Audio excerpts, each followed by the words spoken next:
If you're a landlord in Los Angeles County, then you're probably not going to like this.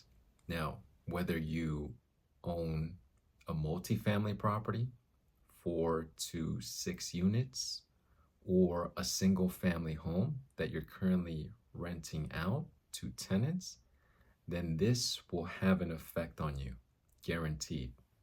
You need to know that the city of Los Angeles, aka the Los Angeles Board of Supervisors, just passed a county-wide eviction moratorium for all those who have been affected by the wildfires of January 7th, 2025.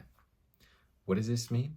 If your tenants were affected by the wildfires, meaning they lost their place of business, they were laid off, their hours were cut, or they owned a small business that served the areas where wildfires destroyed homes, then they may apply for this eviction moratorium, and you as a landlord cannot evict them.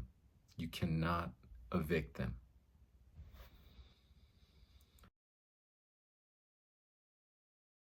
Now,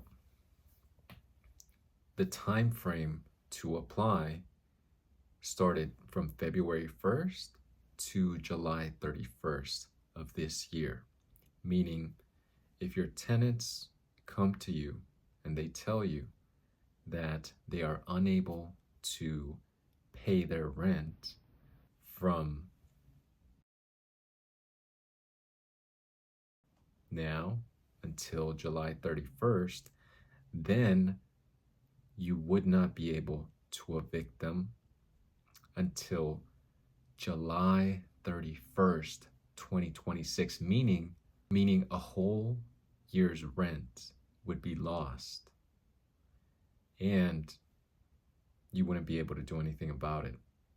Now, I know that's tough news for any landlord, as landlords have been hit hard since COVID. And of course, landlords have their mortgages. Some landlords are older. They don't want to deal with tenants. Some are barely making a profit or just breaking even. So I totally understand.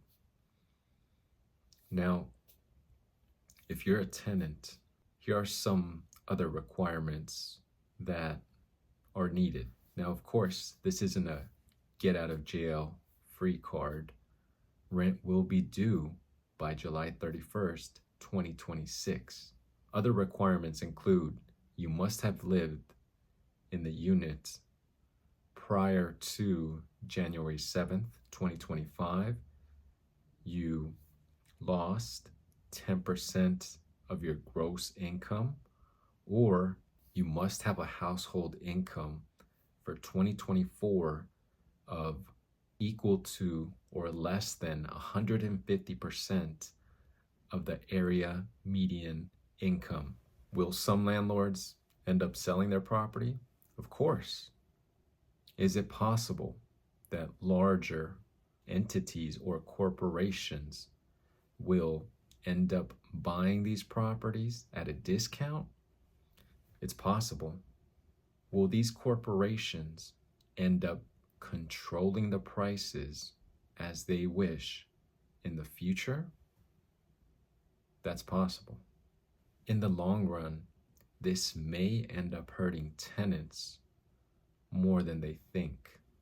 Because again, if larger corporations end up buying all the properties in LA and they control the prices, then will LA be more affordable, as they're going to control the prices as they wish, as they command?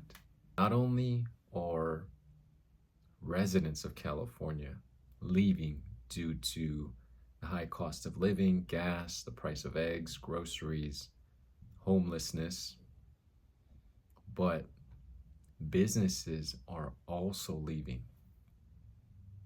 Rite Aid, Walgreens, Chevron, and over 150 businesses have left California since 2020. Could this have a negative impact in Los Angeles and on California as a whole? What do you think?